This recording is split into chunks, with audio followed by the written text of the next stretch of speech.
Hey, what's going on, everybody? Welcome back here to Big Old Belt Media for another recap review show of Power Book 2 Ghost, where tonight we're covering episode 4 from season 4, the final season.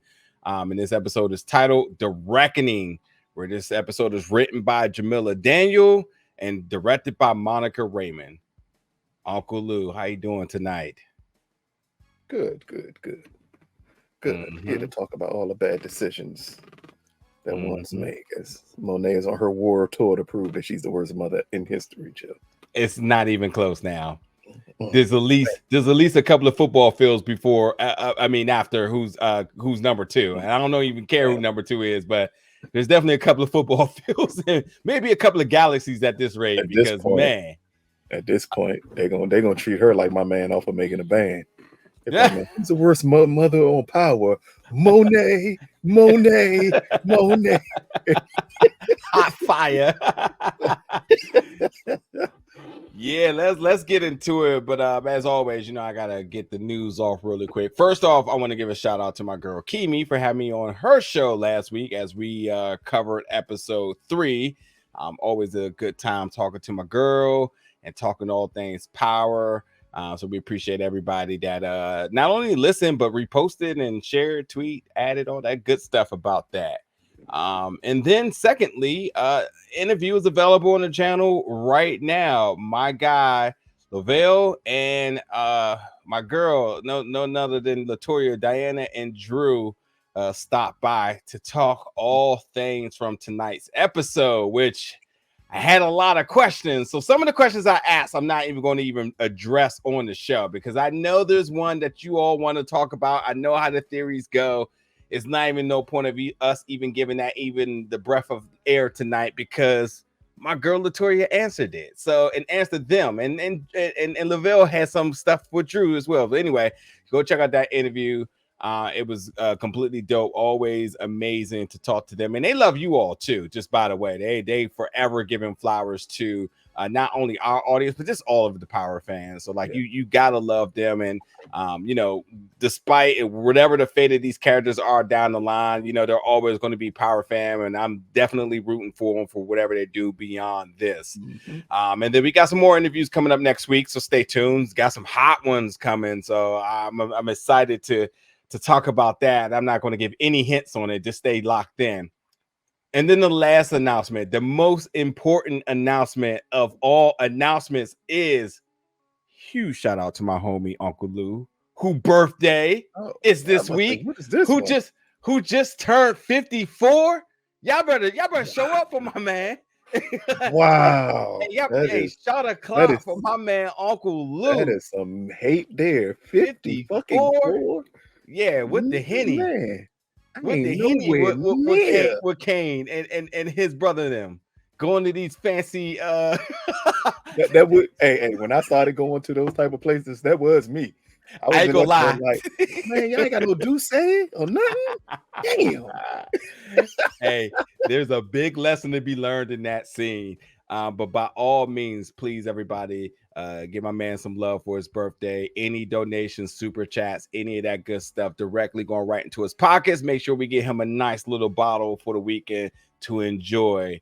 And as always, we always celebrate birthdays here, and we totally appreciate one of the head members of Big Old Belt Media, Uncle Lou, and what he does for us here. So happy birthday, my guy. Wanted to make sure we get that exactly on the record for the show before we get into the shit tonight. I thought the big news was like Ghost is coming back. I'm like, wait a minute. Yell it out there. With that being said, let's get right into it. So we starting off back on campus in the dorm room, and Tariq is heated and he is pissed looking for Diana. And I got to be honest, Braden is thinking exactly what I'm thinking. Like, bro, you about to catch a body just right on campus for this? But I think we're going to understand a very lot. I think we're going to be able to dissect a lot about Tariq and Braden, and just to me, just how much they have changed over the time of this show. Yeah. So Tariq being hell-bent on finding Diana to kill her because of everything that's been revealed on the video, that she was the one that basically put a target on his mother's back. And I feel him. That's his mom. But like, this man literally doesn't seem like he's having any rationale behind going after her. But we'll talk about that 1 second. But immediately after that, because this has to be the most unsafe campus in world history, yes. 2 other killers show up. So we have a room full of killers now looking for somebody else to kill. Like, could you imagine sending your kid and paying their tuition to go to this nice fancy school and realizing that there's killers just walking amongst the campus just all willy-nilly? Like, what is this? In the UDC. Perfectly fine, Joe. This is ridiculous, Joe. How many people are just walking? See, it's not just them getting on campus. They just walking in the dorm rooms like it's nothing. Like, now move, nigga. Where is Diana? She got to die tonight. Like, what the hell is going? I got a question though, real quick, and I'm maybe lost on last season. The audience can help me out. You can help me out here. Didn't Tasha actually go to shoot Monet, and Tariq stopped her? Tariq didn't stop her. Tariq was there to also fulfill the plan with Dru and Diana. So when he saw his mom, Monet, he was kind of like, wait, what? What are you doing here? So he's mad because they set whomever up to do this when he was going to do it anyway. And then Tasha put herself there by showing up to do it anyway. When I really think about this, the thing is, it was a plan between Dru, Diana, and Tariq to take out Monet.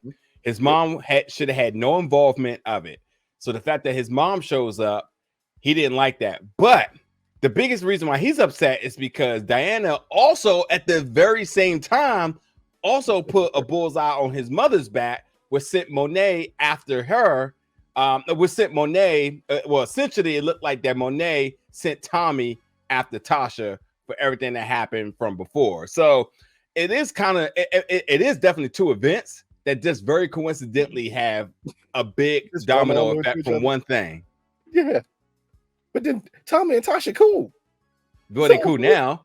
But I mean, who knows how Tommy would have went though. I mean, you know, Tommy ain't shy to pull the trigger. And I know, like, we see Tariq clearly it's Tommy's son from his reactions to pulling that's what I want to talk about. That's what I want to talk about tonight for sure. Yeah, that's the funny thing about this, because the whole theme in this episode is like father, like son. So we have for 3 episodes sort of established more about how Tariq is more like Ghost. And then this episode, you're like, oh, this motherfucker's like Tommy. Like, he doesn't care. Unstable.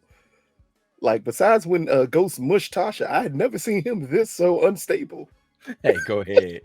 Like, but with Monet and Kane showing up, everybody's on the same page about seeing the video, and Monet is putting together that or Monet at least thinks she's putting together that would be the means for why Tariq would have took a shot at her. But Tariq says, no, I didn't send nobody after you. Although again, it was Tasha that was there, and Tariq wasn't aware that Tasha was going to be there. And then, so it's a lot of people just being caught off guard. You know, one person, somebody thinking in the mastermind of something, and there's just layers to everything that had happened. But very oddly enough, so Tariq says, listen, man, your own blood tried to take you out. Diana Dru got to go. And Kane, for the first time ever, agrees with Tariq. And what's even more odd about that is Monet not being sure what to do. She looked kind of confused about the dynamics of people's sightings in this room right now, because she thinks she had it all figured out, only to realize that she don't, because she still thinks Tariq was the one that did it. Yeah, he wasn't. He was not. But what's your thoughts about this opening scene? I think also that throws her off is that she thought her kids were close, and now she's finding out they are not. Dru and Diana are close because she had them banging up work with each other, so they gained work, so then they gained trust with one another. But Kane isn't, and that's what threw her off, because at this point you're siding with someone to kill your brother and sister. Like, it almost makes it seem like this is the running theme of this episode is loyalty. Yep. And Monet, as she breaks down, and we'll get to it later in this episode, her views on that she made a mistake in making them too loyal to one thing and not loyal enough to the family. But then we've seen this play out with Monet because she did this. She was more loyal to the game than she was Lorenzo. Like Like it's no different here, and that's what I love the way this episode opens up, because this is just Mary J finally getting to put on a performance, because this is what I've been waiting for all you people that said she cannot act. You've lost your mind. Oh, that's This quiet now. is a tour de force of her and sometimes it's just emotion with certain like facial acts that she pulls off, especially this beginning scene when she's going back and forth, because in the end, Tariq says this, she still does not believe him. Yeah. And that's the key part. She still does not believe Tariq. And I think he came to the answer too quickly of taking out Diana and Dru, that now she's really second thinking it, like, wait a minute, you came to that conclusion way too fast. With me in the room, that's the key part. With me in the room, you came to this conclusion way too fast. But also because Tariq's a killer, because he killed his own daddy. So it's like it's so many layers to this conversation here that works wonders. He killed his dad? I thought Ghost was still alive.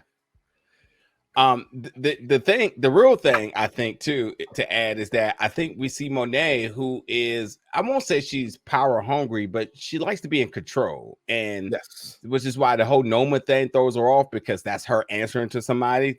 The whole thing with Lorenzo coming back, because now she had the answers to somebody, and I think now the fact that she don't have her kids under her thumb. Tariq happens to be sort of just the mastermind of everything right now, and she was reminded of that all episode. Tariq is the main event of everything. The Rico case, he was the main event. And I think she's coming to the realization that what she once thought she had all figured out, she really doesn't on no accounts. You know, Janet telling her, like, you can't even see your own kids' dilemmas in front of you. What has you so blind? What has you so blind? Then the business, you not running the business, Noma is. And you not even controlling your business in terms of your kids, because they're out doing whatever they want to do. And then, frankly, they out here, Julius Caesar, trying to put a knife right in your back, and you don't even see it coming. All three of them, which is crazy. That's what I said. This is a hell of an opening to this episode, because it lays down the cards from the beginning. Like, be prepared for an emotional packed ride. And just this whole scene in the beginning, I absolutely love. Like, it fit Power well. Yeah. Yeah. All right, moving on. We got Dru and Diana, they're driving, and this is their escape now. And Diana and Dru are not on the same page. At least this is my take on this, because Diana is looking to go back. She says, "What do we tell the truth? What do we come clean? Maybe that'll make everything right." And Dru's like, "Hell no. Bearing our souls is going to do absolutely nothing from keeping them from wanting to kill us." And Dru makes it very clear that, Kane, Monet and Dru, that is, and also Tariq doesn't get a pass. And Diana's just looking like, okay, what are we going to do? I am going to talk a little bit more about Diana here, because this was a soft opening to privilege, to her and her privilegedness, because she's out on her own. And I don't know if it's the first time you can say she's ever been out on her own, but this is truly the first time of her being into some shit where she doesn't have her resources available. And she's made literally every mistake possible. Everything that she's felt was the right decision has proven to be a wrong decision. This is why, and I said it to her, and I told you when we went to the fan event, this is why I chose her to be the one that was going to die this season, because these mistakes that she's making, I don't look at it as a measure of her being, stupid or whatnot, but just has been a very sheltered girl with all the riches, given everything that she wants. So in part, that what Monet says that she's done for her kids, a reflection of that is definitely Diana.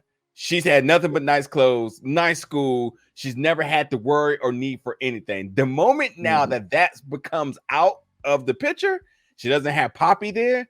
We see her that she cannot survive on her own. She's literally making every wrong step in terms of survival, to the point that it even resulted in getting somebody killed, because she wasn't careful about her movements, because it's the game. Everybody knows the game. I know we can say whatever you want about her, but she's been in the game since 5 years old. No, Monet had her bagging up. She ain't never been outside though. Hey, but, And when she was outside, she was high because Monet had them bagging up raw dog and coke like she was high. But hey, but even with listen, Diana, but she still knows the philosophy because she's hearing these terms. Like the game is the game. She knows that. She knows what it means. It's not like somebody says that to her and she has no clue what it is. But understanding that like the game is the game. That's a statement that was made like a couple of times this episode, and she still made critical mistakes. I think it's like, and I'm gonna use the weirdest analogy in the world because it's a football analogy. It's like giving a play to the starting quarterback and the backup quarterback. The starter will pick up on it and be like, "Yep, I know exactly what needs to be done. This is what I do." The backup would be like, "Nigga, I ain't even really played in the game. I know what you're saying, but I don't know how to put it into action." That's Diana. She doesn't know how to put it in action. She just knows the terms. The point that they're on the run and they get a hotel room and she books the hotel room with a credit card from her mama tells you like this is not her. This is not her life at all.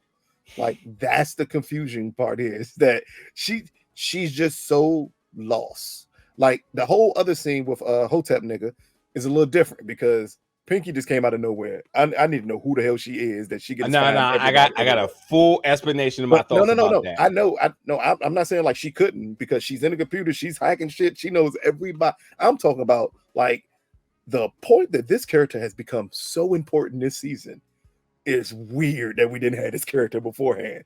But I don't think that was a mistake, but she's moving like someone who's not in the streets.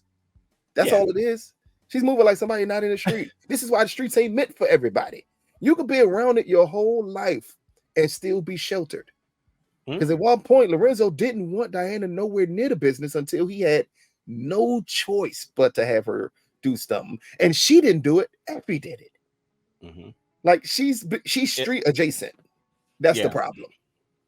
See, my thing with her here is like, first of all, you got a motel and used a credit card. I don't care who credit card was, but that should have been your first strike because you gonna get hacked.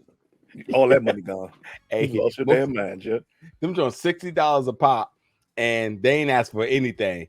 And you already know you about to sleep on carpet. And I do mean like the mattress and sheets that's over it. It's gonna feel like the damn floor in the first place. But I mean, like to the point that, like, yeah, here's the issue, and like the fact that we know they're not on the same page. It had to been Dru thought as the driver to go to a motel. It had to been his thought to say, Diana, take care of it because I know you have money. The fact that you go to a motel is because you wanted to go low key and under the radar easily, right? She decides to use the card in her mother's name at a motel. I mean, there's so much wrong in that again, it only just furthers everything that you said, that like she just isn't built for this. That's not the worst part.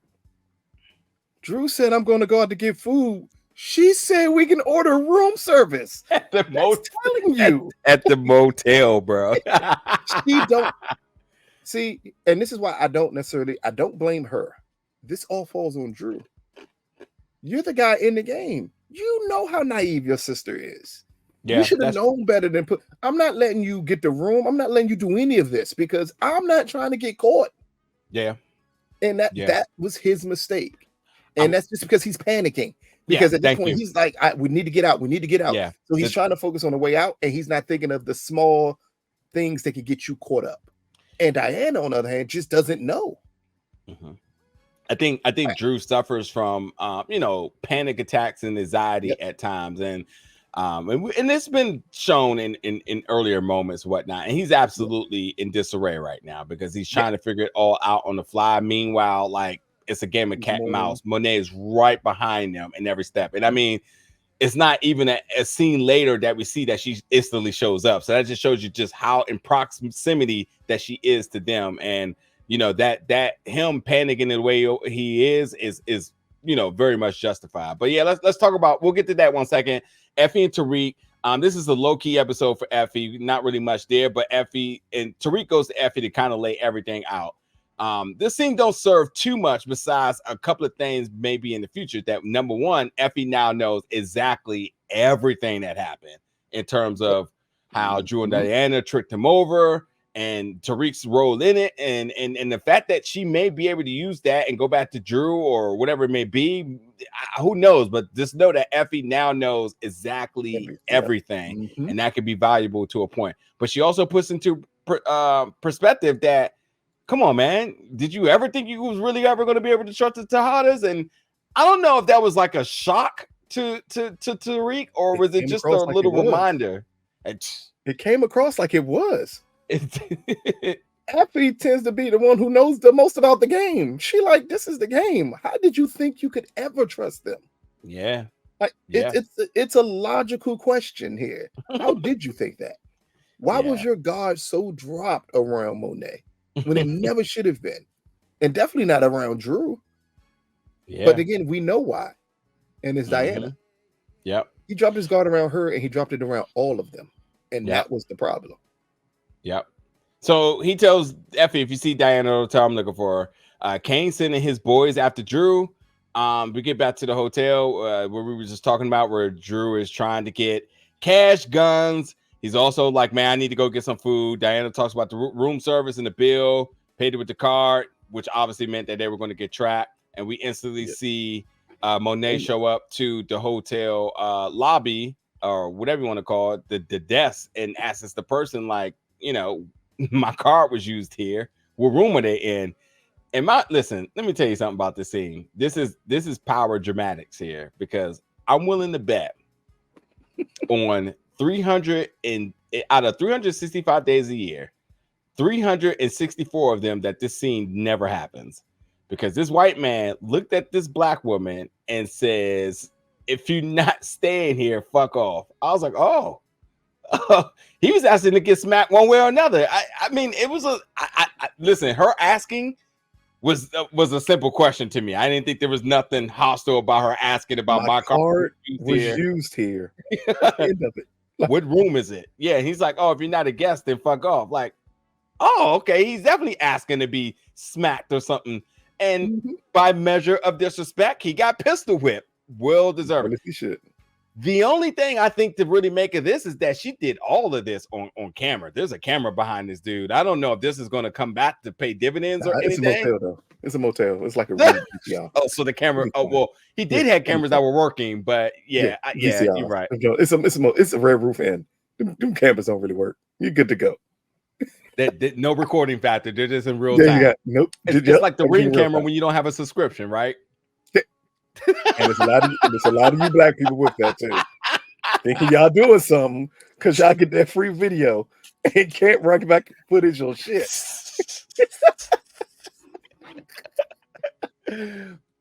Oh man, hey, you are a fool. But anyway, she shows up to the door, got the guns pointed to the head. And Monet, this is a lot. I mean, listen, I'm just paraphrasing a lot of the dialogue here, but she says, you know, I'm your mother. And Dru's like, do you think you deserve respect? And you know, Dru's really abruptness in doing that definitely caught me off guard. Diana was like, yo, you got a gun to your head. You kind of coming all kind of crazy right now. But Dru says, nah, you need to hear this, because we never wanted this life. And for what you said you did for us, we had lost our cousin brother, we lost our father, we lost Gordo. They're all dead. And they even mentioned about how much Gordo and how bad that fucked him up. And he said, you don't give a fuck about us. You don't care what we need. You're not even close to being a mother. And he also said some other things like, you know, like, we'd be so much happier if you wasn't, if we didn't have this, you know, we'd probably be happier if we didn't have you. And then he says, you're just a bitch. And I'm gonna tell you right now that the B word is definitely the most triggering word of this entire episode, because that one almost got Dru killed, and it definitely got somebody killed later. We'll talk about it in a second. But Diana pushes Monet to the ground and they run out, gets to the car and escape. Kane opens up shot, and I think we have to talk about that really quick, because everybody last episode said Kane was hesitating on pulling the gun because for whatever moral conflicts he was dealing with. I never agreed. I never agreed. I just thought he didn't have the shot. That's all I did. I didn't think he ever contemplated like, oh, that's my brother and sister, I'm not going to take the shot. I just think he just didn't have the shot. So everybody thought that this was something biblical happening here because of his name and the whole Cain and Abel thing and whatnot. I'm here to tell you that absolutely not. My man absolutely opened up shots on this car. He tried to kill them. He absolutely did. He, by all means, he tried to kill them. And it was more than enough shots that could have did damage. I was honestly surprised that, and if it wasn't as early as it was in this episode, I'm not honestly surprised no one got grazed. I thought somebody was going to get, hit somewhere. They were going to have to make a stop at the hospital. There was going to be a measure of how they were going to have to register at the hospital because of their names, and they didn't want to register their names because if they got shot, then they would check the hospital and you would finish the job in the hospital, Exactly. But they went the other route and said, nah, nobody got shot. But for you, what did you make of the hotel, the shots afterwards, this whole little scene I just described? One, the hesitancy that people thought Kane would have, Monet had. And no point in time did I think she was going to shoot either one of them. Okay. Like that's not what's going through her head at this moment. Everything is being played back in the conversation she had with her ghost baby daddies. All that is being played back in Monet's head because it was all about her being a mother and about how she's failed her family. And now you have your baby boy up here telling you like just how much you hurt him. Like that was a deep scene because the resentment that you see from Dru as he's talking, like I don't think Monet paid attention to just how important Lorenzo was to Dru. Yeah. And she damn sure didn't know how important Gordo was to Dru. You killed his father and then killed the love of his life. At what point did you think he would ever be loyal to you again? And I love the way this played this scene out because her hesitancy is because she knows what Dru's saying is true. And that's why she couldn't do anything in the end. Because that little push Diana did, come on now. If she's going to shoot Dru, that gun would have went off a couple times before Diana got a chance to push her. It always happens like that. It's a misfire of some sorts. It always do. In every medium, it always happens that way. And that way it doesn't happen that way is if your finger was not on the trigger from the beginning. I don't think she was ever going to shoot Dru. As it pertains to Kane, I mean, I want to talk about it here because Dru painted perfectly later on in this episode Kane's issues. And this scene here is even more evident of the issues that you're going to get with Kane this season. And that's the reason I think I picked Kane to die. I think I did, yeah. And that's why I picked Kane to die. Because these issues are not good. They can't go away from him. Like, he is too conflicted with Monet at this point. Like, that's his mom, and he's gonna do whatever she says do. But I think in the end, that's going to be the thing that backfires on him the most because he's searching for love he never got from Lorenzo, while Dru is missing the love that he got from Lorenzo. That I don't know if I fully agree with him not getting that love because that's going to be interesting because he is basically Lorenzo Jr. and we never see Dru. I mean, we never see Kane. We never see Kane in the younger shots with the other two, and it always leads me to say, well, where was Kane? Was he with his dad? Was he out and about with him? Like, what was that like? It's Kane's feeling about the love, though. Sure. I mean, yeah. Lorenzo could have doted on him more than anybody else. But as he broke down in the scene later on, we're going to talk about, that's one of the biggest things he focuses on is how much he wanted that man's love and respect, and he felt he never got it. It's a weird thing. It's a compound of things. Yeah. But I will say that shout out to the entire all the Tejada kids really showing up in their performances for this episode. Woody, Lavelle, and Latoya. I thought everybody had moments to really shine. This, to be honest, man, like I feel like, I don't know when they initially got the news that this was going to be the last season, but it seems like everybody's really bringing their A game. No one's coasting in any of these moments, and Lavelle he's made every moment with Dru count. And I love it because he's the most emotional character.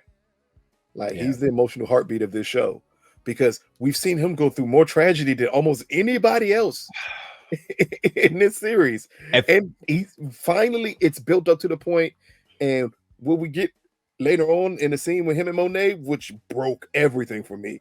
Like that, man, it's an amazing setup. Yeah, that's exactly why he not dying. They're already doing enough with him right now. There's no way. You can't kill Dru. You can't kill Dru. You can't. You can't. But Yeah. It's definitely shaping up to be a good episode already. Through the events we've already discussed. Mm-hmm. All right, we get to the police station where Kamal Tate is there to talk to Detective Don Carter about the information he got about Zion. As this is all the information he squeezed out of Roman, and for us, I would say as the viewers, this seems to be significant. You're like, he's gotten some leads, he's putting it all together. He may be onto something. Don Carter is acting very nonchalant. What I say? No interest. Just kicking back, throwing out more analogies than I do, which I hate because I be trying to be the analogy king, but he beat you this episode by a mile. This nigga was throwing out metaphors like he was Kendrick. Like for real, like. But at the end of it, though, he did call out two things. He says, "My gut says that we should make the play on the Tejadas and Tariq. Because number one, this is my task force, so fall in line, and we're going to turn Monet and Tariq against each other to get something out of them." What did you think about all of this? And better yet, what do we just think about all of this? What I thought? I said every week, because this ain't nothing but another J. Jonah Jameson scene. This man literally broke down the kingpin of the operation and how to get this kingpin. And this man said, "Nah, we going after Spot." Like, nigga, it's not even. This scene was so irritating because it revealed the thing that I don't like the most about power. And that is, these are some of the dumbest police officers humanly possible. They brought him in here like he was this big guy on drugs. How you not know who the biggest kingpin is if you run a drug task force? Instead, you're focusing on Tariq. That ain't the person you needed to be focused on. I'm pretty sure Mona and the guy who just got murdered has records across seas that you can look up and see exactly what they've done. Like this, it irritated me, but I loved it because the way it sets up the conflict is going to be between him and Tate. It's going to be great because that's going to come out because he's going after Tariq, not understanding that Tariq is protected in a certain way by somebody with possibly more power than him. And you ain't going to go but so far into Tariq because Tariq is too many liabilities around Tariq for too many people to watch him get into too much trouble. Yeah. Instead, you up here, man, when he said, "Nah, this is my task force. We gonna go after Tariq." I said, fucking J. Jonah Jameson. He might as well just said it. Venom tearing up the streets. Fuck that. Bring me Spider-Man. That's all his focus is here, Joe. It makes no sense here. But again, you got to think about his conversation with Paz. I think what happens is she was so hurt that she lost her child that he transferred that hurt to him losing his wife. So now getting Tariq that's so her is equivalent to solving his wife's murder. It sounds ridiculous, but you got to understand, hurt people, and this is the way he do it. And that's why he's reacting this way. It ain't that we got to understand, but truly, this is our measure of life support with this character. Because if you don't understand it in that fashion, everything else is just confusing. Yes. Yeah, because his decisions make no sense. I almost would have rather, and I never really favored this, I almost would have rather a measure of some retconning where his wife had some previous scene with one of these characters than this whole like, pause. I'll get him for you. Don't worry. It's like, y'all don't even have a relation unless they're going to talk about it at some point. Like at this point, Tariq had to fuck his wife. Because that's the only reason you should be this worried about this kid. Or maybe James St. Patrick did something, and now you're looking for revenge through his son. Yeah, but they got to be. That's kind of far fetched, but not more far fetched than what he's doing now. Like it's crazy. Yeah, they got to be holding on to something here. I can't even lie. Now he just seems he is moved up as the worst. We got the worst mother. He ain't the worst cop. Worst cop. No, he's not. The worst cop. Which cop is worse? Greg Knotts, easily stalker. No. Greg, but Greg Knotts had a reason to hate James St. Patrick. Not He has really. literally James took his girl. He had a reason to. This nigga is pawning over Tariq, and Tariq don't even know him. Like, that's the difference between Greg. Greg knew who James was. And that hatred, while it was crazy what Greg did, you understood why he didn't like Ghost. Here, this man is, Paz came to him, and he's transferring her hurt to himself and his wife to take out Tariq. That's the worst couple power. And I'm not saying he's not one of the smartest, if not the smartest one, but he biker boy vision, Joe. Nothing around him matters. It's Tariq or else. That's it. Nothing else matters. I pray that there's something, there's a development within his character or some type of revelation or some point. He better be Ghost's brother. Did Ghost have a brother? That ain't gonna make a difference. Going after your nephew? Come on now. I would. If he would go after his nephew when he knows his nephew killed his brother. I'm just trying I'm trying to dig to find a reason why. Yeah, I actually may entertain some of the group theories on this one, because I need some type of convincing. Because right now I'm just like, I don't understand, and it goes back to last season. Like, when you have a task force, it is always about getting the top guy. And the fact that they kept going after the kid just never makes sense at all. Like, it just never makes sense at all. It's a waste of a task force. It's a waste of a task force. You going after the middleman in the task force? Yeah, come on now. And come on now. Just stop it. Yeah. Anywho, let's go to the next scene. Dru and Diana sleeping in the car. Diana talk about she's not sleeping in his car every night. Funny. But Dru said he need to go to the stash box so he could get some cash.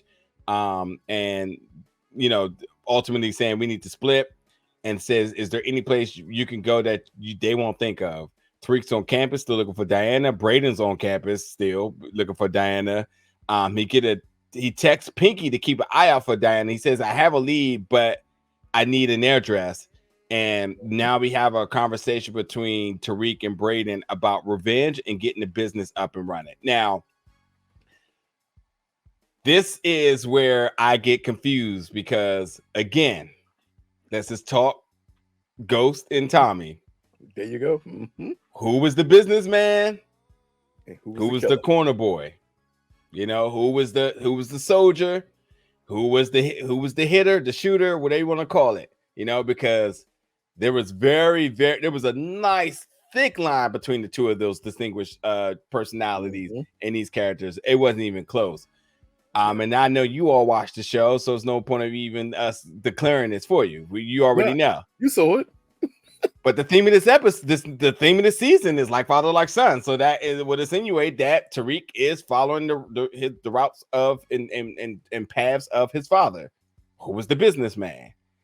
Tariq not focusing on the business and being hell bent on revenge against Diana is just a little odd to me. And I know how much he loves his mother. There's never, ever anything that's going to come between that. That is his top priority. He's shown it every single time that if something gets near his mother, he's willing to do what he has to do. Tommy, the creepy guy at the Witsack little store that she's at, he's going to do what he's do. And like, so yes, Diana would be next in that. But understanding that, like, his father would always put the business first over everything. The business can't suffer because I need to do something. Like, he would have found a way to still make sure he did everything for that business and still got to kill Diana at the same time. I don't want to talk about what this means in current tense, but what do you think this means in the future for these two? Between Diana and Tariq and Braden with their...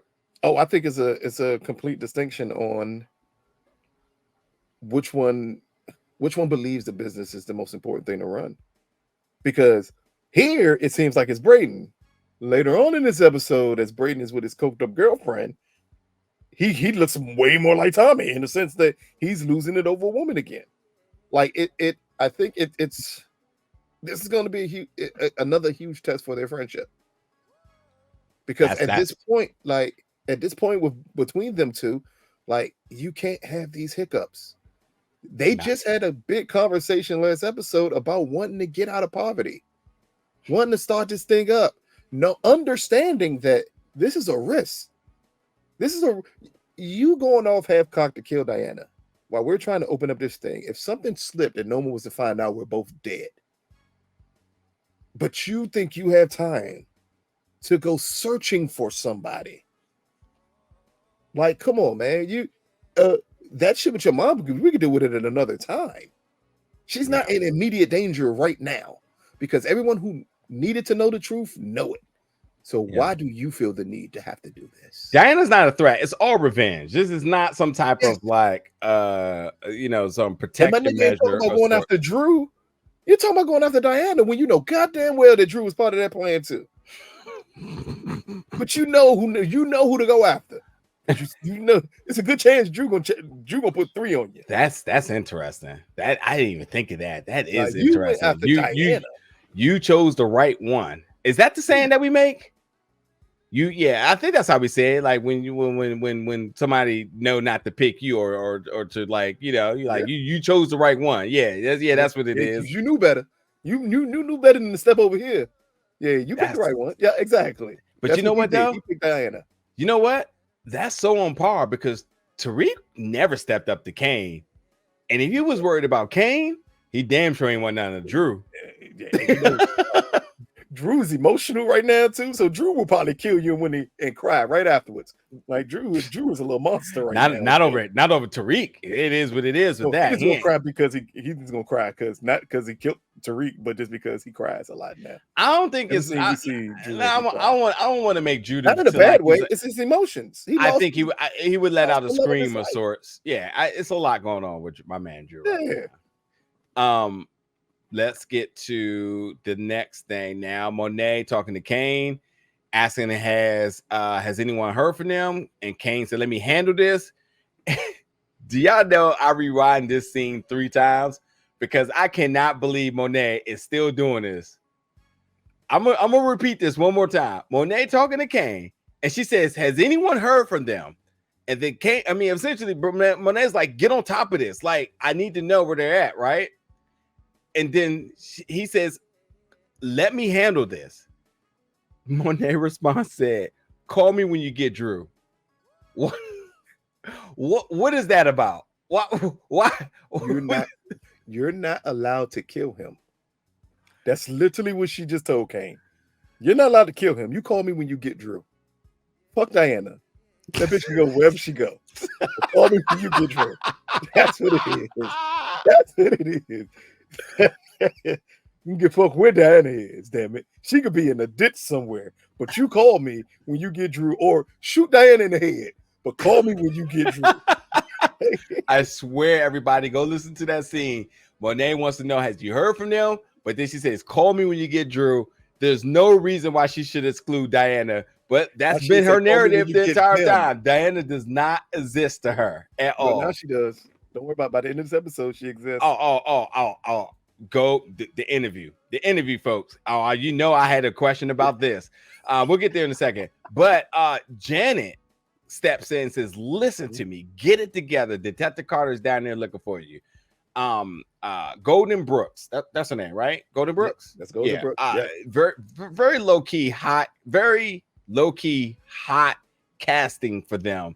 Man, this is a great casting for them. Who has been nothing up until this point, but just a companion to like really bring forth Monet's past. Now she's a state of consciousness. She comes in and she sets it straight. If there's somebody that could put Monet in check, it's Janet, and we see that she helps her snap into it because there's a cop in the house, and they got to be on their A game because you don't know what you may say or do off of emotions of something else that's not important right now. But they go down there and they have a talk, and Detective Don Carter he's trying his hand, what I say, because he says, your family's been selling drugs for years. I mean, y'all not the biggest players in town, but you want to come up. What is your thoughts about that? You're not the biggest He said, "Y'all players not in the biggest town. player in town, but you're on your way up. But y'all real star of the show is Tariq." I'm like, nigga, wait, why we right back to Tariq again?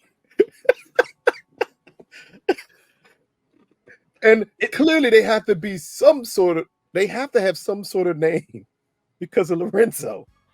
Everybody knew who Lorenzo was. He did a And he bid. everybody knew who Lorenzo was. This was just to attempt to play against Monet's ego. Yeah. And to play her against Tariq. Yeah. But again, it's almost like he's playing a game that it's impossible for him to win.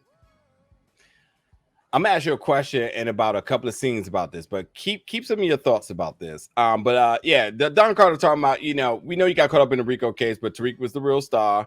And we understand that if anything comes into interference with your money and your family, especially with y'all trying to rebuild, you're going to eliminate the threat. Talking about everything that happened with Roman and Zion, and then he asks, "How's your relationship with the St. Patrick?" Tariq says, "We don't have one." And then he says, "Listen, we got a description from somebody saying that they fled the scene that looked like Tariq. How does that make you feel? Does that surprise you?" And she says, "No." He says, "It looks like you did. Here's my car." And we see Monet kind of looking kind of blown. And we know that eventually will lead to a text later. Yeah. Hold your thoughts about this scene, though. Let me see how many more scenes till we get to. There's about like 5 more scenes before we get to that. Same as always with here. Like he's just attempting to play Monet against Tariq. Yeah. And again, but it almost feels like another pointless conversation. He's having a lot of these pointless conversations. Like this is unnecessary to talk to Monet here. And then like it's a cop. Janet, why the fuck did you even let him in my house? Nah, stay your ass outside. You ain't got no warrant not to have a conversation with me. And you took my apple, nigga. If you get the fuck out of here. So Noma and Davis, and this is Noma soliciting Davis services and his connections, and she needs to get solidify a deal for her legit business in the States. She's trying to bring in some more legit money, and that will be her securing some government contracts. First thing I'm gonna say is that them introducing this at this point of the season seems like a big deal, but like we know there's not a lot of time left, so I'm definitely curious about how they're going to wrap all of this up, because Noma trying to do legit business right now pays what like where does this lead is my thing. Like if only she had someone who she could help her start legitimate businesses, who had a green card and who kind of knew certain connections to talk to. Only she had that type of person instead of stabbing them in his head. And she questions about his relationship with Governor Tate. And he says, "Listen, you need to talk to Wiley Adams, new name being brought up in the 4th episode of the final season, in order to secure those government contracts, because he has a position in Senator Carmichael's government liaison office. And luckily for her, there's a charity banquet going tonight, but you got to get around his black bodyguard and Kevin Grant in order for you to work this deal." I thought this was hilarious, but I'll just let it go. And then he says, "All right, well, if you need me to escort you tonight, let me know." He says, "No, I got to escort for the night." And Davis is lucky man, and Davis has those lusty eyes over her. Davis is just trying to hit anything walking, and it makes sense because he's just recently going through a divorce. Money's all funny, and at this point now, he's just out here in these streets. So I get the whole Davis thing. What I do have a problem with is, nope, I hold on to that too. Do you have anything you want to add here? I'm gonna wait a couple of scenes before I talk about. All right, cool. Moving on. No. Yep. So Dru and Diana dropping Diana off. Diana says, listen, I'm gonna go. Dru says, "Listen, I'm gonna go get this money. You stay here, then we out of New York." She calls this man Andrew for the first time. I mean, I assumed his name was Andrew because it was Dru, but we get a whole full name. Say, "Andrew, be safe." I thought it was going to be foreshadowing. So they definitely had us prepared for some foolishness with Andrew Tejada. But nonetheless, she gets dropped off at Salim's house and says, "I really need to come in." And, he calls her stranger and whatnot, but she said, "I really need to come in because, she's in some shit." Pinky sees it all. And texts Tariq and says I got her and says watch her till I get there. And I said in my notes here, I said nothing gets past Pinky. But let me just tell you something real quick, because y'all probably wondering how could Pinky do this? It's simple. Tariq earlier said that he had a lead. He just didn't have an address. Salim Ashe Freeman is one Google search away from finding out where this man lives in New York. How does he know his full name? They go to school together. So nothing but saying Pinky, who's a hacker. He probably could his real name though. It is. Oh, it is. And you know what's even silly? Instead of him spending the bread here, he could have just asked his homegirl Effie, which makes more sense because y'all are like this. And why not give Effie more screen time? Then give him and Effie beefing like shit. He not gonna ask Effie. They just had a conversation. They're cool. They ain't that cool. And Effie owes him. Effie absolutely owes him and is trying to get back in good graces for trying to kill him. As she tried to say, "Are we cool now?" And he says, "No." This is easily. But ain't that some shit? You go talk to Effie because she tried to kill you, but Diana kind of set up your mom, and she got to die tonight. Like it just hey man, it makes no sense. You know, it's sometimes like that, man. Sometimes you got put your people in front of you, man. It'd be like that sometimes. But I just think like this could have been the case for Effie. But nonetheless, Pinky or not, Pinky position here. May seem wild, may seem like power logic or power transportation, but it's easy. Just say, hey, you got the address, camp outside this house till you see him show up. I think she's going to do it. And he was right. So I'm not mad at this one at all. I really want to get to those other scenes. So how about, let me see. Is there anything? Nah, this is going order. So we get to Dru now at the stash spot under the train tracks, but the bag is empty. Kane shows up. Little tidbit about should have never told you about this spot. And then he puts a gun to Dru's head, and he's like, "What do you want?" And Kane's like, well, "How about a sorry for trying to kill our mother?" Dru rebuttal here definitely had me very much like, rubbing the chin. Like, I wonder, is there some truth to this? I want to know your thoughts. He said to Kane, "Are you tight because we tried to kill Monet or because we did it without you?" What is your thoughts on that one? No, that's not why he's tight. No, those are options here. Which one is it? Yeah, no, it's because they tried to kill Monet. It has nothing to do with without doing it without Kane. Okay, that's not it with Kane. Okay. I mean, well, I think that's later on confirmed in this episode by what happens at the second stash spot with them. Like, no, it's Monet. That's Dru's. That is Kane's issue. Is Monet. Like that's her little henchman, and he will do whatever Mama say when Mama say do it. And his love is for her, and that's why I bring up about that issue with him and Lorenzo, where he never feels like he got Lorenzo's respect or love. And he basically says this in this scene as Dru brings that up to him. Like, you're worried about us trying to kill Monet. She killed Lorenzo. She killed Poppy. How are you fine with letting her get away with that? Yeah. And there was no real answer by Kane, except for I wanted this. How can I do all of this for this family? He get out and he put you as his second. I just wanted to prove to him I can do this. That's the problem right there. Yeah, I just to kind of go over some of the dialogue here and reiterate some of the things you said, Dru asking, saying like, Lorenzo was our pop. She killed him. Like, how was that not a factor here? And he says, she was our mom. How come she keeps getting a pass? And once again, the game is the game. And then, Kane is like, no, like I can't do it. Like I can't let you slide on this one, And then Dru says, yeah, you spent your whole life trying to make Monet happy, and she don't even care. He was our father. She took him away. Where's your pain and hurt from that? I do love Kane's response here is that I put that to the side to be here for the family. I tell you why I like that is because it makes sense because he never did process this. He was just on to the next in terms of trying to be there for Monet. I also think there was a measure of him being an opportunist where he says, well, if he's gone, then I can be number one. But he didn't really Exactly. understand what was at stake here. Like, you lost your father senselessly.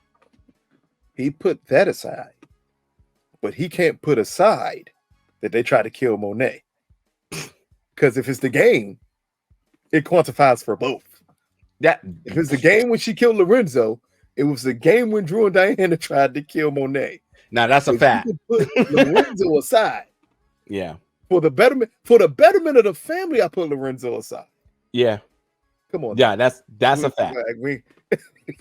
That's a fact. That's a spade there. That's an absolute fact. And like, you know, I feel him. This is the first time we really do get to hear Kane really open up about his feelings and like what he's going through and whatnot. Because, you know, he says, you know, even with that, he put everything to the side. And he said, like, this is all I know. Like, you got your Picasso shit. She's in school. You know, this is all I know. And then he says, like, he gets out of jail and makes you his number two. He said, all I wanted him is to respect me. And I wanted him to see that I can hold the family down. So, you know, he breaks down by saying this, and he says, man, fuck you, man. And he's just, at this point now, he's just really just releasing all his emotions. But Dru fights him, gets the gun. He tells him to pull the trigger, and Dru just yells and then runs off with it. So we get an emotional scene between the two brothers. This was a really, really dope scene. Very, very top tier power moment.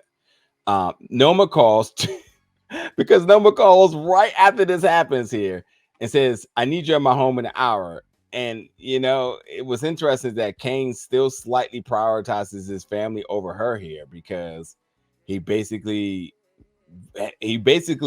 was trying to say, I'm handling something. He says, this is a demand, not a request. So he's not fully on that leash, but he damn near might as well be, because, you know, all she has to do is repeat herself and he's there. But or he got another Monet.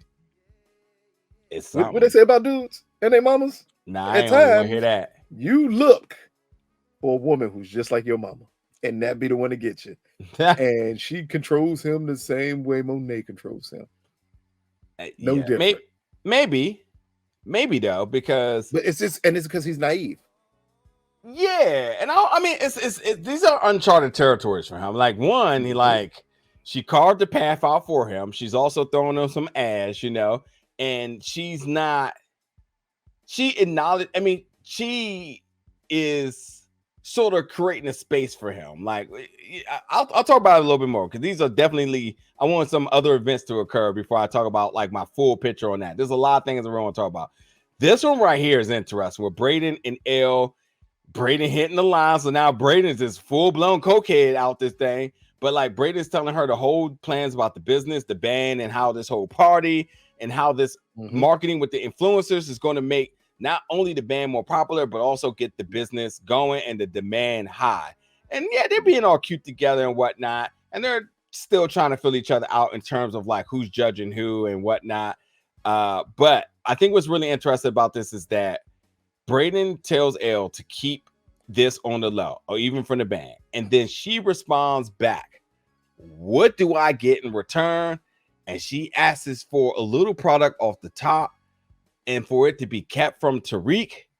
And if Brayden had a problem for that, my question to you and to the fans is, do we trust Elle? Ladies and gentlemen, Black Holly. This is Black Holly. I know Black Holly when I see her. Come on, bro. You know damn well, you know, she is a coke head who immediately wants to get involved in their business and says, you don't have to tell him anything.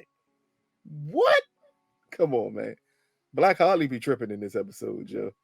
This is insane here. And it's because Brayden is looking for someone to hold on to. The same way Tommy did.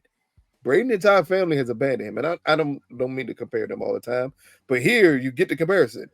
Tommy didn't have a family, and that's why he latched on to Holly. And Brayden no longer has a family. His whole family has abandoned him. He's latching on to her for that reason. Because they've only known each other for a short period of time. And done coke repeatedly. Like, we're not having these serious discussions while you do coke. Like, come on now. but we understand everything that Brayden is going through, and she's being that person he can lean on right now. Ooh, I don't know if I trust her, but I agree. And although Holly was one of my favorite characters because I thought she was written very good, it is eerie resemblance in terms of what they're doing with Elle right now. And I don't know, but I tell you, if her fate is by a cross-net chicken wing, I'm just I don't know what, but we'll see. We'll definitely see. Here is the first scene I wanted to elaborate a little more on. We see Kamal on campus looking for Tariq. My question to you, do you think it was the right decision for Kamal to go to Tariq and for Don Carter to go to Monet? No. You would have suggested the switch here. Yes. Okay. Easily. One, Don Carter letting him go to Tariq is odd unless you're trying to sniff out his brother. Because in the end, if Tariq tells him something too incriminating on his brother, you think he's going to tell you about it? Not a chance in hell. But he needs to play them against each other here. And I'm assuming he thinks that Tariq is going to trust Kamal more, but that's not the case. Tariq don't trust any of them. So that didn't happen. Tariq don't trust his brother. He ain't gonna trust him. Like, that's why Tariq was very simple. What did y'all tell Monet? Like, that's all I need to know. I don't need to know nothing else. He played that boy. He played him. Yeah. That's my thing. That's where it came down to it. Is that I didn't even think about like so much of like the Tate's connections, being brothers and whatnot. And in terms of could that be a way to soften him over? Because obviously he had a relationship with Governor Tate, Councilman Tate in the past, but no, you have to bring your A game to the top person. You keep talking about the celebrity of Tariq, then why didn't you go? That's what I'm confused about. Monet was nothing but a normal policing activity. You didn't do anything with her. You left her a card for no reason. You put doubt in her head. Anybody can do that. But Tariq, Tariq thinks 5 steps ahead. As you glorify his last name and you talk about his father, why wouldn't he be like his father in his note? And from their first conversation with each other, right? These are warning shots, man. Yeah, it's not that I'm siding with the police here, but like this wasn't a smart move here, just not at all. But yeah, as you said, like Tariq wanted to know, are you feeding her the same BS? You putting the target on my back for no reason. Monet calls. And that's what he said. What exactly did you tell her? And then Monet texted and said, "Detective dropped by. You lied to me." And there's that. Now, Janet and Monet.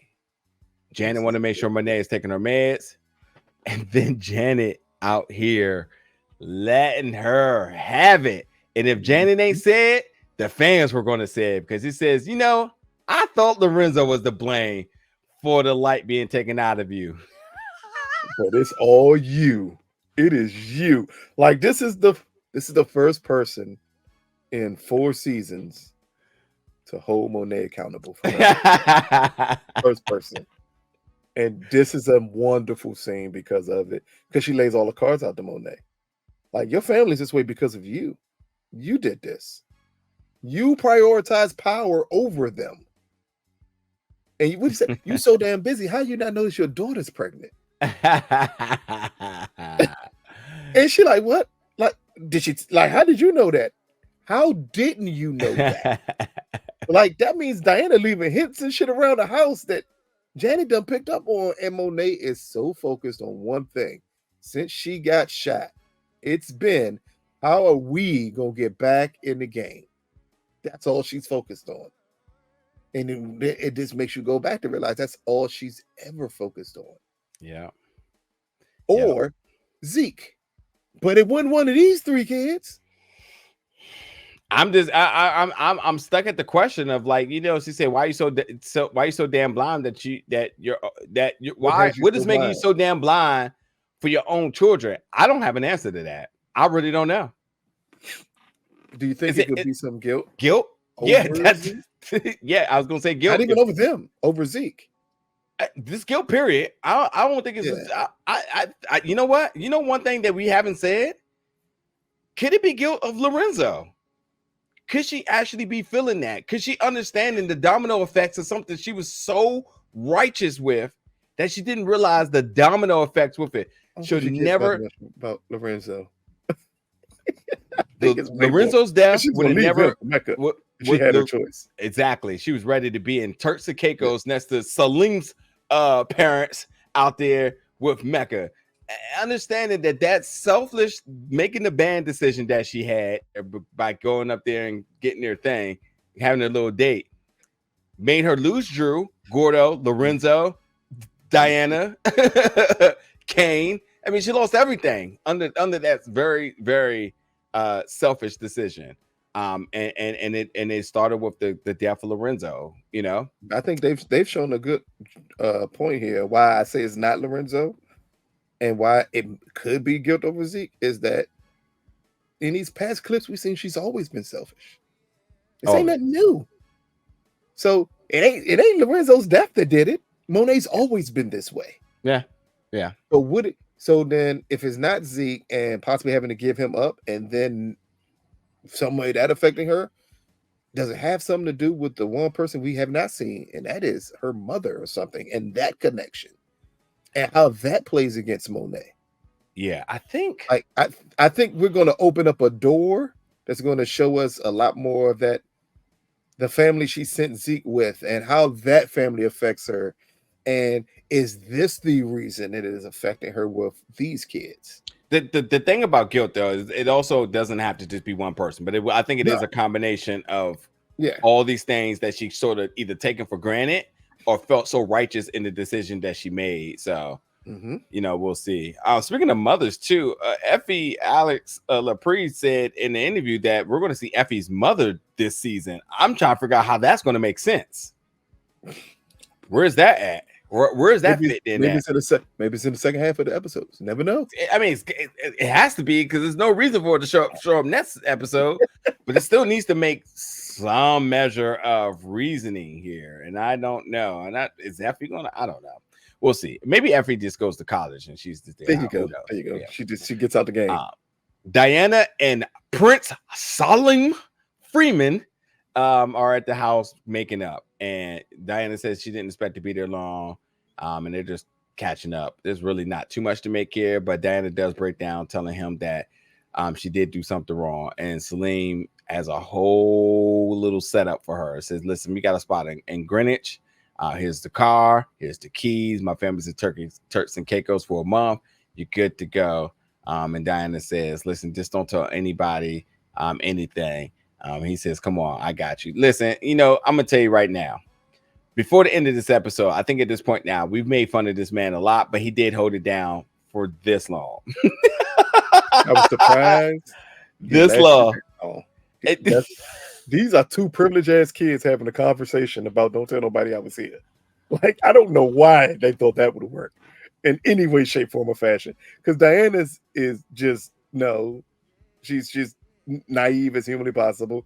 And Celine out this jump, he giving up with no issue. You put a gun in that man's head, he was like, no. Do you need the tag number? Here's the GPS code to the car.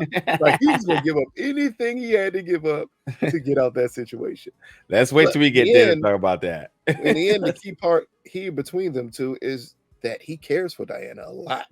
Yeah. Like that whole speech about her family and him saying, I wanted more for you than your family. Like, I don't let them bring you down. Like, this is stuff that Diana's already gone through in her head when she wanted to be separate from the family. How many times she said, after I move this, I'm out, or after I do this, I'm out. So we know that she wants to be separate from the family, and she doesn't want to be part of that life. And him saying, I always pictured that more for you than to be with your family is and be around your family. But in the end, between them two, it's like a lost opportunity at a good relationship because neither one of them were truthful with each other. Yep. All right, so Noma with Kane, as she decides to upgrade Kane from his normal and usual with Gucci and Fendi. And then Monet calls and she says, don't keep mommy waiting, and says, I thought you worked for me. And he says, "You called and I came." And then she questions him about being his own man. And she mentions how she has a very important business deal to close. Now I'm gonna ask you this right now. Maybe you won't talk about it now. Maybe you can wait because you've been jumping ahead, which is why I've been waiting because all the juice is really at the end of this. But man, every minute I gotta throw out a word that is I think fitting here. But is it safe to say, in both a normal way and a predatory way, could Noma be grooming this man? Of course she is. Oh, I thought that was obvious. Yeah, that and I mean in a predatory way, not no normal way. She's doing this purposely. She needs him. Like he's her replacement for Mecca. Just dumber and younger. Obi. Huh? Obi. Not Mecca. I don't think Obi. Hell no. Obi. And hell ain't no way he's on Mecca's level. She kept no, he's not on Mecca's level yet. I think she thinks I can groom him to get to that point. Okay. Like I don't think it's Obi. I don't think that's what she wants. I think she wants more. She made an Obi reference to him earlier though. Yeah. So, I think that reference was made, but it's clear to me that she's grooming him to be the new Mecca for her. Okay. We'll see. Like that's her key thing. And she's using Kane as much as humanly possible. Yeah. And that's why she constantly brings up Monet. She's a woman that knows how to work the room. And that going to the dinner scene here. And now this is my second comment I wanted to make tonight. So this is obviously a highly political dinner scene. Yes. I'm disappointed that there was not one cameo here. Not one. Not a Stern, not obviously Tate, not just any of the Democratic Party, not the black chick that was running with Tate before. There should have been somebody here that we recognize because this is where it makes sense. You're introducing a new character that is well connected. This person knows who Noma is, and Noma hasn't even been in town that long. Why wouldn't somebody else that we've already known be here? This is not the first little, and I know what y'all know what I'm thinking, and I ain't gonna even name drop it today. But this is not the first time that we've been in a political setting on a show in all of the years. Somebody we know should have shown up, and I think why is not only because it just makes sense, is because this is the final season. For every reason that 2-Bit showed up for fan service, why not Stern? Stern is by all means one of the most popular characters in all of Power. You jumping ahead. Maybe you're gonna get Stern later on in this season. Better, but I mean, this not in this scene. Somebody should have been here. Somebody. This is somebody who has a connection in the governor's office who they say has web ties to everywhere. A name drop or something. I don't know. I felt like it was a missed opportunity. That was just my thoughts. I was definitely scaling the room like somebody got to be in there. But anyway, Kane and Noma show up. Noma has to get to Wally Adams. As you say, he's well connected, need to impress. Kane, you need to go talk to that black dude named Kevin Gates. Kevin Grant. Wow, I'm about to say that's a hell of a person to talk to at that meeting. Need to keep him occupied because you all have elements in common. I'm gonna tell you right now, Noma's great because she did her best way to not really dumb it down to the sense of he's black, you black, he from the streets, you from the streets, y'all should get along together. What my guy Chris Rock said in comedy, he said that's why I hate couple dates. Like they put two grown ass men together like they kids. Like you like baseball, he like baseball too. Like that's what Noma did in this meeting. He from the ghetto, you're from the ghetto. Yeah, be from the ghetto together. Yeah, go have a cover, and that's exactly what they did. The point, all it took was a mention of Hennessy. Yeah, and you got all his attention. And there's a couple of things to make with this, but we'll get through it really quick. Dru did text Donnie to kind of get an update on Kane text Donnie to get an update on Dru. And then this is where, Noma says, like, do what needs to get done like Obi. So that's the comparison I was talking about here. But I got to tell you, without going into all of the different things that were being said, obviously the Hennessy joke, talking about them, his time at Clark Atlanta. You gotta give Kane his credit for him being able to think on his toes, to be familiar, to know how to work this man. and whatnot. And he was not ingesting anything that the smart black brother was talking about here. Nothing. In one year out the other, which is interesting because it shows you that like he was never entertaining this because he had a job and he wasn't going to let anything distract him unless it had something to do with Dru, which still shows you his priority is that his family's just a little bit higher here than everything that's going on with Noma. Because as soon as he got that text, he did. But yeah, Kane, in a way we've never seen Kane. This is actually a Tariq move right here. Because, you know, with Tariq and what was the black dude that he was hanging around with at Weston Holdings for a little bit? The other rich black guy that lost all his money because of Stern. Yeah.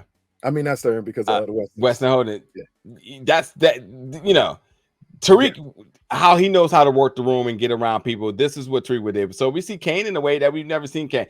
I ain't even going to give no more energy about like how the progression of Kane doesn't seem well fitting in such a short time. Yeah, it doesn't, but it's fine.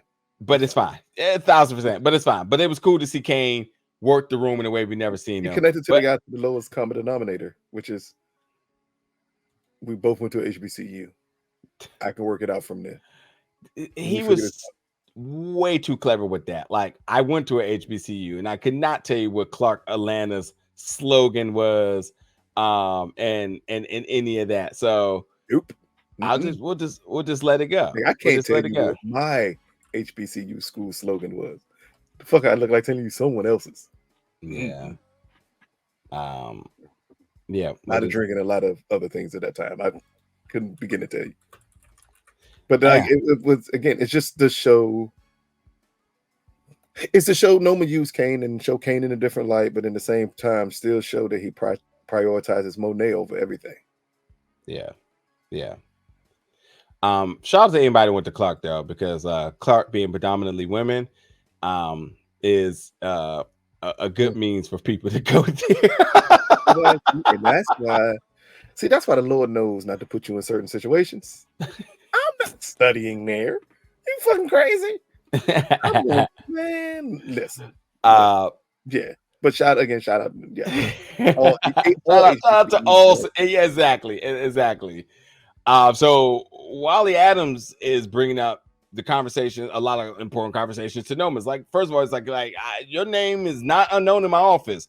Also wants to know about her American citizenship papers. And, you know, Noma's is at this point just saying, I'll throw money at everything. Like even trying to get that contract where it may be up for grabs. There's some offers in there. It may be a done deal, but she's willing to play ball. And they're like, hey, it's going to cost a lot of money.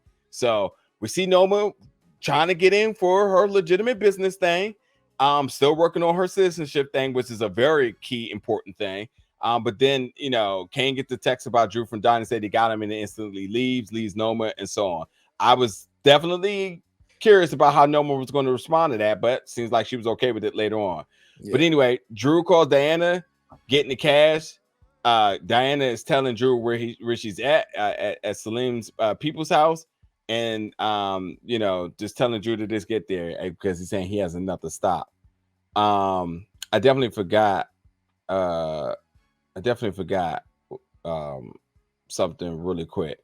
So Tariq gets to because Tariq goes to Salim's house with his gun and wants to know the truth about Diana being there.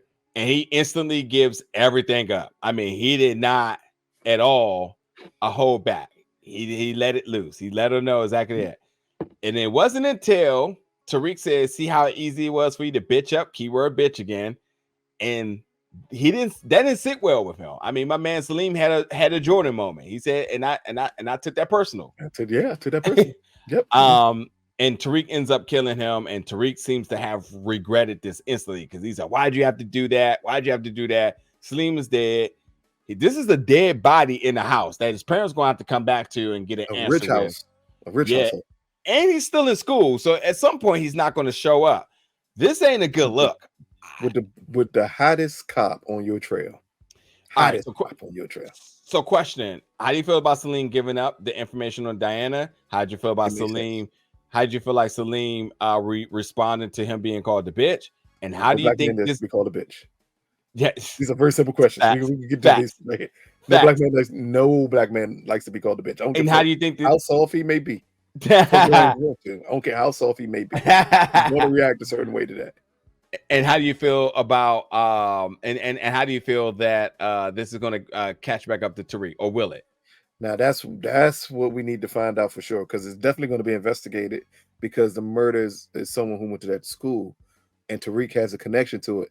So does the Tejadas have a connection to this person? All this shit is going to go back on Tariq, because Jay Jonah is going to put it back on Tariq. He's not going to look at anybody else. Just understand, he's not going to look at anybody else. Yeah, he's going to put two and two together and say, I told Monet what I needed her to know, and this is Tariq possibly trying to hurt Diana and things of nature, because this person is connected to Diana. I think that's how they're going to put two and two together. This was a sloppy rookie move from Tariq, an unnecessary one at that. Once you got the information, pistol whip him and leave. I don't need to have a conversation with you after that point. Yeah. And I think he made a big mistake by doing so. Yeah. Tommy. Yes. Yeah. Emotion. Your emotion takes over everything. Yeah. Absolutely. I mean, even Tommy responds. Tommy, not even old Tommy, young Tommy. And even Tommy responds in the same manner. Sometimes Tommy has killed people and be like, man, you did this to yourself. It's like, you pulled the trigger, sir. Like, but there's no here nor there. Monet now reminiscing about young Dru. And we now go back to see young Dru. And we see Monet going to a stash house to go collect some money, exchange some product and whatnot.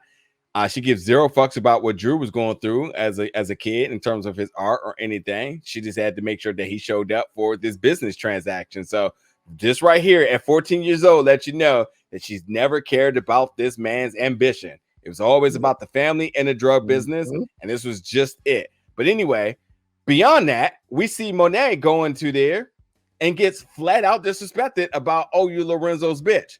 She has not had respect in the game the whole time. Yep. Which is completely on the contrary to another character that folks like to compare, and I have myself even in question about Rock and Monet. Ain't no way in hell you doing that to Rock.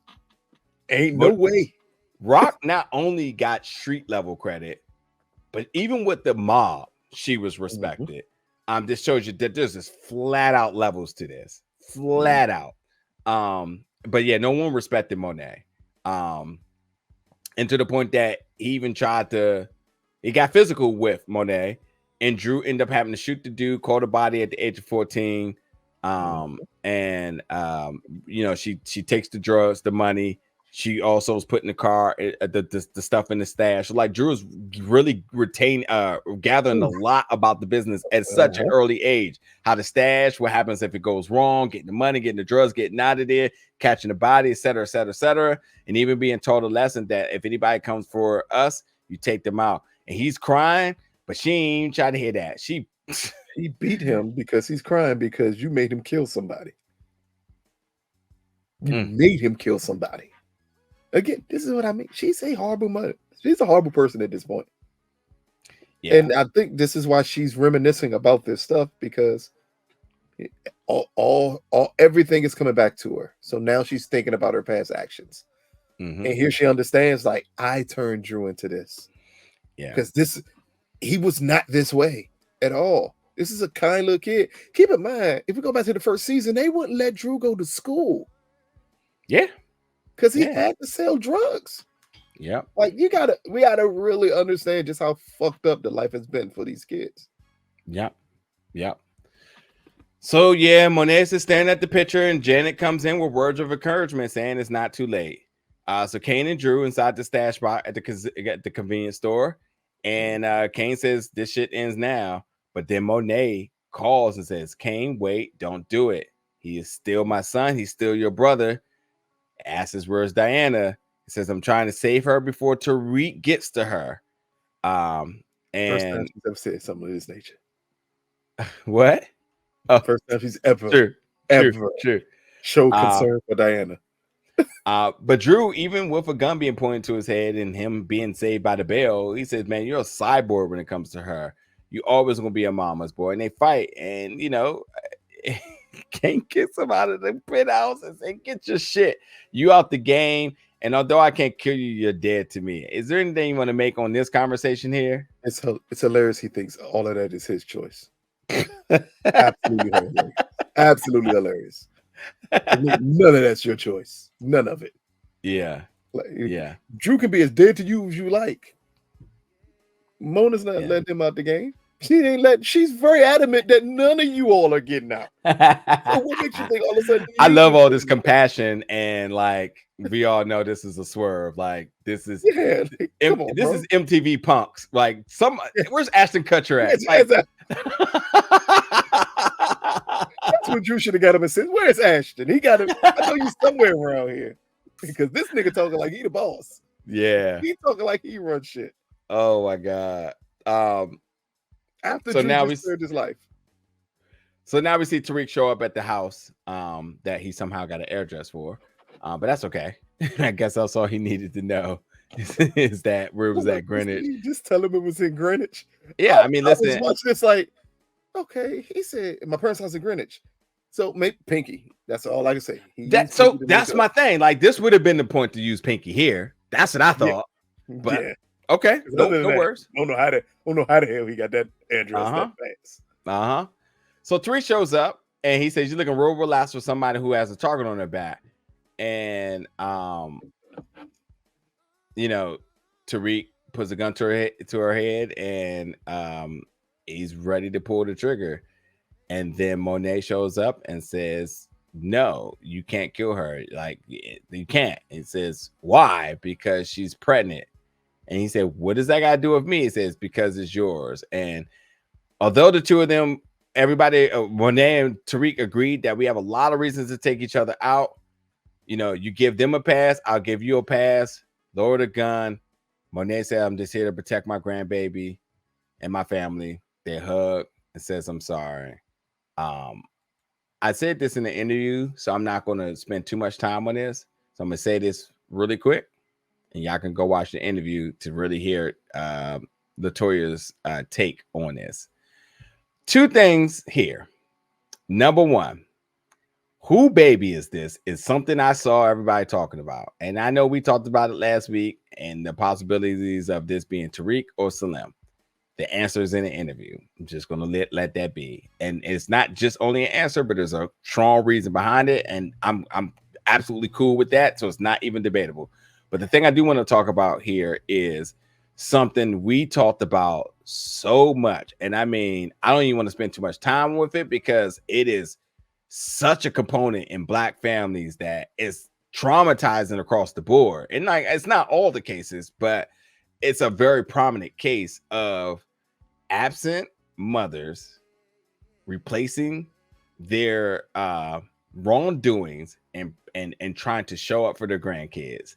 I thought Monet's declaration of being here to protect her grandbaby is absolutely continuing that cycle where she does not want to put in the effort to repair it with her kids, but in fact, she feels like if I show up for my grandkids and show them the good life, that will resolve things. What show did we just have this conversation about? Was it Godfather of Harlem? I don't think so, because I don't think there's no grandkids there. Mammy. Or what? Mammy and Elise. Because remember, the kid is not Bumpy's daughter. And he was never there for Elise, but he's there for his technically his granddaughter. I don't think it was no, that's too far. That's too far along. We something sooner, closer than that. Something closer than that, or more recent than that. I mean, could it? It definitely ain't BMF. It definitely ain't BMF. It's something else though. But I mean, like you know, the theme here is that like this idea of, mothers who was not, were either not present or didn't do right by their kids, so they feel like to rectify that, they're going to show up for their grandkids, and it seems like a noble thing.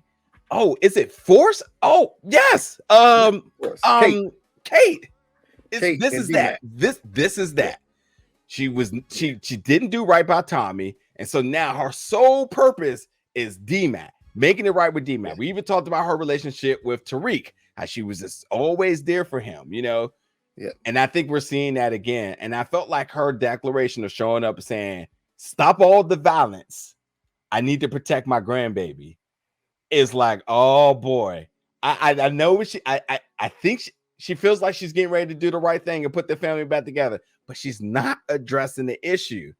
Nothing has been addressed for Kane here. Nothing has been addressed for Dru, and Diana finally gets her hug. And I think it's interesting because how does Diana, who's never really had that rightful bond with her mother, perceives this with her trying to get close to her for the sake of her grandbaby, which is even more traumatized because you think you're building a legitimate relationship and you're not. But it could work one of two ways here. It could be that, or she can attempt to use this entire thing to correct it with all three of them. Because what we've seen through flashbacks, especially pertaining to Dru, she has so many regrets for what she did with them. So I think she was already going to save her no matter what, just like she saved Dru and told Kane, you are not to kill him under any circumstance. Like, I think this is her like saying, all this got to go. Like, all this has to be corrected. Like, it's not just, I don't think it's just a situation with the grandchild. I think it's going to be with all of them. Monet feels guilt. And all it is playing back on that conversation at the beginning she had with Ghost Lorenzo and Ghost Mecca. Mo, you always put yourself first. That's your problem. Then she had the same conversation with Zeke and him saying the same thing. And maybe the revelation is, this is all my fault. I have to fix this.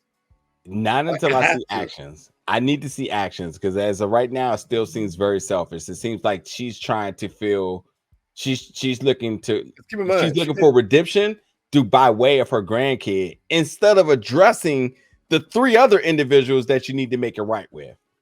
Well, one of them she don't have to make it right with. Clearly, he has all her love and respect. Like, and that's Kane. That's not the person, and that's not even true. But he may see it that way. But there's definitely some correcting with him as well. She's never acknowledged him into nothing but a soldier. And we just talked about how she tried to make it seem like she was going to be more visible for her family. And then she's like, so did y'all find out who killed me? It's like, oh, this motherfucker, we just had a tender moment, and you back to business. Yeah, she's still focused on who was trying to kill her. Like, she was focused on that. Like, you know what I mean? How close we are. See, I thought she just wanted to say the trauma that we have of another black father running out on his family. As Tariq finds out that he a daddy and just jets out that house faster than any power transition ever, Joe. That man ran out of that house. Hey, yo. Hey, you know what? That is nowhere near my notes, but you're entirely right. But I will say, in fairness, so nobody don't think I'm like just picking sides here. I'll talk about it in like two scenes. We see Dru at the penthouse packing his clothes. He doesn't look happy about it. We see Kane and Noma. She asked about getting the family business sorted. So it's like Noma's in good graces because, maybe the deal worked out that she's trying to get, or maybe she made some leverage with it or leeway with it. That was the key part. Yeah. But he says, listen, Kane comes back, says, I ain't no mama's boy, and I ain't your boy either. I'm my own fucking man. They make out, and I instantly thought religiously Effie. But okay, whatever. Last scene, Tariq shows up to the underground party scene. It's packed. It's low key. The group is performing. They got it all right. And Tariq gives Braden his props. Says, you did your damn thing, my boy. Product is moving through the merch. So we get a lot of explanation in terms of how this works. They spent way more time than I was interested about how this works. Like QR codes, I like the way all that. Because I think they get off on showing you just how smart they are at putting businesses together. So okay. I didn't mind that at all because I thought all of it was believable, and that's the dope part of it. The only thing that's not believable, who the fuck is this group and why are they able to sell merch? Because they suck. They suck. Hey, so you're not buying like light skin Keisha merch? No, I didn't say light skin Keisha suck. I said the group suck. What's name? Sometimes Lauren Hill got to lead the Fugees. Light skin Keisha need to go ahead and just do the miseducation of light skin Keisha and leave the rest of this group alone. I'm gonna treat you like Funny Marco and Blueface. Name 3 light skin Keisha songs, or I'm cutting this interview off. Well, hey, hold up. I didn't say I knew any of her songs. Well, listen, the person is the person on stage to me. So hey, let's get this even further right. I didn't know she was a rapper. Okay, so let's get this completely. Yeah, I didn't even know she performed music. I thought she was an actress. So that's what I'm going after. okay. Now I can name her greatest hits in canonical studies. Stop playing with me. Hey, dog. Hey, you are ridiculous. But yeah, they lay it all down out about the merch and whatnot. Everybody talking. Tariq shows up, and Tariq is definitely like, I need a drink and he needs to smoke because he's stressed out. I think the baby thing is probably trying to hit him now. And listen, maybe I'm coping for my man here, but that statement I said just a second ago has already expired for how valid it is, because soon as he see Noma's daughter, he thinks about what he can do. What's her name? I always forget it. Yeah, I always forget it. Oh, Anya. There we go. Yeah. So he sees Anya, and at that point now he goes and talks to her, and she's like, "I'm Anya, I'm Tariq." So they don't know each other. I mean, he knows her because remember the picture. She doesn't know him. She doesn't know him. So he's thinking like, I don't know what he's thinking, and maybe you all can let us know what you think he's thinking. I'm just ready to get to the next episode, so I'll just put it there. I'm gonna tell you right now, put this past me so I can get past this, baby. I'm tired. I don't want to deal with this. I'm smoking weed. That's why it was very key what Braden said. Tariq, St. Patrick, smoking. He doesn't do that. So this is out his norm because he is stressed. Yep. Facts. They're gonna name it St. Patrick or Tejada. And is it gonna be named Raymond to go out there, sister Raina, who he got murdered? I think so. Hey, dog.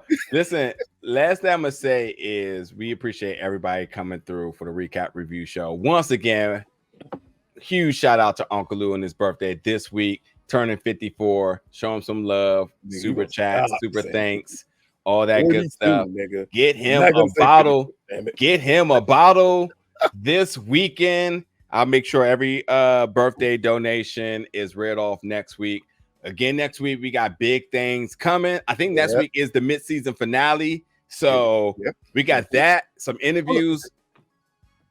Yeah. Is it 12 or 10 this year? I thought it was 12. 10. I think it's 10. It's 10. That means I don't know. It doesn't matter. Either way, episode 5 is always one of the biggest episodes of Power. Yeah. So just you know what you about to get now. Yeah, we're here either way, one way or another.